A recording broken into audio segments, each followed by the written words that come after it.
volta o seu programa nesse feriadão em São Paulo. Para você que não é de São Paulo, bom, mas se você tá em casa ou tá assistindo a gente no trabalho, não fica triste não. Em breve tem um feriado aí no seu estado e você vai curtir, a gente não. Essa que é a verdade, né? Mas olha, a gente quer a sua participação aí, facebook.com/seu programa e também o nosso Twitter, o @seu programa. A nossa dúvida hoje, a nossa enquete que movimenta o nosso programa é a seguinte: você acha que o Brasil é um país patriota? Você acha que os brasileiros são patriotas? Hoje a gente vai ter um vídeo daqui a pouco. A Loren Vidal foi até uma escola descobrir se as crianças elas sabem cantar o hino nacional, por exemplo. Um medidor, aí, um termômetro do patriotismo, se nós estamos plantando o patriotismo aí nas nossas crianças. Mas agora chegou o momento da gente falar sobre tecnologia. Samela Carvalho continua lá na Índia trazendo informações sobre tecnologia. Eu continuo levantando a bandeira do dia que a Samela voltar aqui para o seu programa ao vivo. Ela deve aparecer aqui, ó, nesse lugar onde ela frequenta sempre, vestida de indiana. Samela, vamos topar esse desafio? Ela não está me ouvindo agora, mas ela vai saber desse desafio. Samela, é com você. Boa tarde, Wagner. Boa tarde para você que assiste o seu programa. Obrigado porque você está assistindo a gente mais uma vez. Eu ainda estou gravando aqui na Índia. Hoje a nossa coluna é gravada porque aqui são 8h30 na frente do Brasil. Então você está assistindo o programa aí por volta de 5 horas da tarde. Aqui já são quase 3 da manhã. Então já estamos em outro dia. Mas eu estou aqui mais uma vez para conversar um pouquinho com vocês sobre tecnologia. Eu quero mostrar uma curiosidade que existe aqui na Índia. Se puder mostrar meus pés aqui, estão vendo que eu estou descalça. Aqui a gente trabalha descalço. Chega na porta do escritório, na porta do estúdio, quando você vai na casa de alguém, você tira o calçado e entra descalço. É uma forma de demonstrar respeito. Então, eu estou aqui um pouquinho diferente, como vocês estão vendo nessas últimas 2 semanas. Essa é a 3ª semana que a gente está conversando daqui da Índia. Mas vamos ao nosso assunto de hoje. Hoje eu quero falar sobre YouTube. Muita gente manda e-mail pra gente aqui no Novo Tempo, pedindo para assistir o programa de novo, pedindo para enviar o programa. A gente tem as reprises dos nossos principais programas durante a semana. Depois que você assiste uma vez, você ainda tem a oportunidade de assistir de novo. Mas tem muita gente que quer assistir na internet, ou às vezes perdeu o programa, não deu tempo de assistir, chegou atrasado do trabalho e perdeu caixa de música naquele dia. Bom, você pode assistir esses programas depois. Então hoje eu vou conversar sobre o YouTube e o YouTube da Rede Novo Tempo e dos programas da TV Novo Tempo. Então primeiro eu quero passar o endereço do nosso YouTube para você. youtube.com/user/Rede Novo Tempo. Você está vendo aí na tela. Então se você quer acessar os principais vídeos da Novo Tempo, você pode acessar por esse link, por esse endereço. Quando você entrar na nossa página do YouTube, você vai ver, você está vendo aí agora na tela, vou mostrar para vocês, que tem um botãozinho que está escrito subscribe, se você tem o YouTube em inglês, ou inscrever-se, se você tem o YouTube já em português. Se você clicar nesse botãozinho, toda vez que a Novo Tempo publicar um vídeo novo, você vai receber as nossas informações, vai receber os nossos vídeos e vai saber sempre as últimas notícias sobre o que a gente tem postado no nosso canal do YouTube. Agora, no nosso canal da Rede Novo Tempo, você vai encontrar vários vídeos, vai encontrar os vídeos que a gente passa nos nossos intervalos. Mandar um abraço para a nossa equipe de produção dos intervalos, a Charlene e o Zabel, vocês já conheceram eles aí no seu programa. Você vai poder ter acesso a esses vídeos, se quiser fazer download, quiser mandar para os seus amigos, compartilhar. Agora, se você quiser acessar outros conteúdos da Rede Novo Tempo, você vai ter que acessar o canal do programa. Então aqui eu vou mostrar para vocês alguns dos nossos programas. A maioria dos nossos programas vão ser encontrados no YouTube. Então, você está vendo aí agora a página da Gravadora Novo Tempo, o canal da Gravadora Novo Tempo. Nesse canal, você vai encontrar trechos dos DVDs que a gravadora tem, vai encontrar clipes dos principais cantores da gravadora. Então, é um canal bem interessante. Você também pode se inscrever e seguir esse canal e receber sempre as últimas notícias da Gravadora Novo Tempo. Um outro canal aí que você está vendo agora é o canal do Na Mira da Verdade. O Na Mira da Verdade é um programa muito legal, se você não conhece ainda, mas eu tenho certeza que você acompanha o Novo Tempo e já viu Na Mira da Verdade. É um canal que responde perguntas bíblicas. Então, quando você acessar o canal aí do Na Mira, você vai ver que o nome do programa tem a principal pergunta que foi feita no programa. Então, se você tem uma dúvida bíblica, pode acessar o canal do Na Mira e procurar aí nas perguntas e quem sabe você vai encontrar a resposta para suas dúvidas. Um outro canal que o pessoal gosta muito é o Caixa de Música. Você acompanha o Caixa de Música, sempre vê clipes, cantores participando. Quando você perdeu, não conseguiu ver o seu cantor preferido participando no Caixa de Música, é só acessar o canal do Caixa e aí você vai poder acompanhar as músicas que foram tocadas, a entrevista que a Glaucia fez com esse convidado. Um outro canal que faz muito sucesso aqui no Novo Tempo também é o Sem Tabus. O Sem Tabus passa um pouquinho mais tarde, o Sem Tabus fala sobre um assunto muito específico, por isso a gente não passa ele mais cedo. Mas se você não pode assistir o Sem Tabus às 11, à meia-noite ou à 1 da manhã, como ele passa durante a semana, é só assistir no YouTube também. Os programas estão sempre lá para você assistir. Sempre vai ter um assunto super interessante sendo tratado pela Darleide. Até a Rádio Novo Tempo também tem o seu canal no YouTube. Então, se você quiser ver como acontecem os programas na rádio, ele sempre tem uma webcam lá mostrando as atividades, o que tem de interessante. Então, você pode acessar também o canal do YouTube da Rádio Novo Tempo e se inscrever. A gente tem vários outros canais, tem vários outros programas. Acessando o canal da Rede Novo Tempo, você vai poder ter acesso a outros canais, a outros programas também.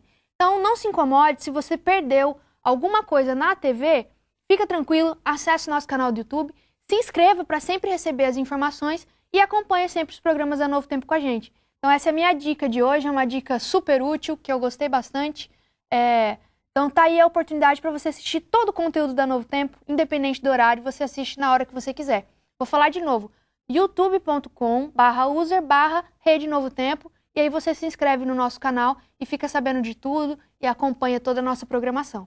Eu vou ficando por aqui, na próxima semana eu já estou aí no Brasil, graças a Deus, estou morrendo de saudade, aqui tá muito quente, gente, estou morrendo de vontade de chegar no Brasil logo. Então um abraço para vocês, a gente se vê na próxima semana aqui no nosso quadro de tecnologia. Tchau, Wagner. Tchau, pessoal.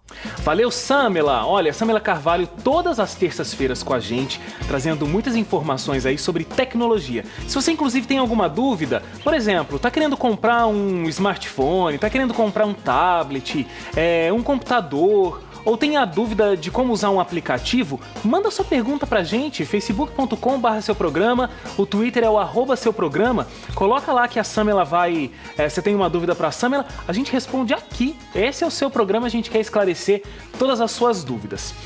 Bom, tô recebendo, já tá aqui comigo, a professora de História, Romilda Mota, ela é historiadora.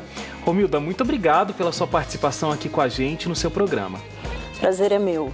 Vamos falar um pouquinho da sua carreira. Você é formada em História e aí você tem mestrado e está fazendo doutorado. Isso. Conta pra gente o que foi o seu mestrado. Então, tanto no mestrado quanto no doutorado, eu me interessei, na graduação, na verdade, o México, a história do México já me fascinava. E ao longo do mestrado, eu estudei os relatos autobiográficos, foram as minhas fontes privilegiadas, de um intelectual político e intelectual mexicano, o José Vasconcelos. Ele foi ministro da Cultura e ele é daquele período, quem conhece razoavelmente sobre o México, o período dos muralistas, o Vasconcelos foi essa figura política que trouxe, por exemplo, o Diego Rivera de volta ao México, e eles pintaram, né, os muralistas retrataram a história da Revolução Mexicana nas paredes dos prédios públicos do México. Interessante. De instituições públicas, né? E agora no doutorado, eu estudo, a gente até estava conversando aqui antes do programa entrar no ar. Do programa entrar no ar, eu estudo a trajetória política de duas mulheres, uma mexicana, ela inclusive tem uma relação com o Vasconcelos, né? Então eu tomei conhecimento do nome dela através do mestrado, através da pesquisa do mestrado. Então essa mexicana, que foi uma grande mecenas no México, morreu muito jovem. E uma brasileira, a Patrícia Galvão, mais conhecida como Pagu. Ela fez parte do movimento modernista, foi casada com Oswald de Andrade. Então, eu estudo a trajetória dessas duas mulheres. Histórias muito ricas. Com certeza, interessantíssimo. Você está no início da sua pesquisa de doutorado ou está terminando já? Não, eu já me qualifiquei. A qualificação acontece normalmente ali no meio metade, do caminho, quase talvez pro fim. Até um pouco mais, né, para frente. Então eu já bem. passei por essa etapa cruel. Cruel mesmo. E parabéns pela sua carreira aí, que, né, já está num doutorado, então vocês estão vendo que eu já estou com uma autoridade acadêmica aqui no seu programa. E, aliás, olha, a gente vai falar, né, professora Romilda, sobre patriotismo hoje, e aí eu estava falando de São Paulo e a Revolução Constitucionalista de 32... E aí acho que o pessoal na cadeira já começou. Eu não sou patriota mesmo, que eu nem lembro o que quer dizer essa revolução. Eu lembro de ter estudado isso lá na escola. Vamos refrescar aí a memória dos nossos telespectadores. Que revolução foi essa? A Revolução Constitucionalista de 1932, ela é um dos acontecimentos políticos, né, históricos, políticos mais marcantes desse período, né, da República, mas principalmente, claro, para os paulistas, porque foi um momento que os paulistas se colocaram contra algumas atitudes do governo central, no caso, na época, o Getúlio Vargas. Faço um resumo agora? Isso, um resuminho. O Vargas chega ao poder em 1930 e é um governo que ele nomeia de provisório e ele toma algumas decisões que são inconstitucionais. Ele suspende a Constituição, ele nomeia interventores, né? Os governadores dos estados foram nomeados por ele, e no lugar daqueles anteriormente, aqueles que ocupavam o cargo anteriormente, ele coloca os tenentes, os tenentes que apoiaram, né, a Revolução de 30. Isso causa uma insatisfação muito grande entre os paulistas.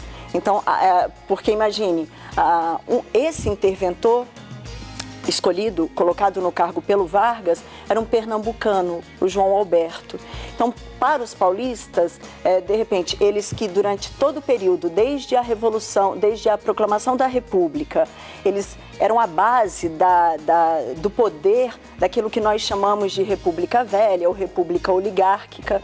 E, de repente, com a chegada do Vargas ao poder, eles são colocados à margem. Então houve um sentimento de ameaça muito grande, sim, né? Então eles tinham motivos locais, mas a grande questão, que pelo menos no discurso estava ali bastante evidente, é que eles queriam a volta da Constituição. E aí eles conseguiram através da Revolução? Então, a Revolução, para quem conhece minimamente São Paulo, boa parte dos lugares que são referências, né, grandes referências em São Paulo, ruas, monumentos, fazem menção, fazem referência à Revolução Constitucionalista. Por exemplo, ali perto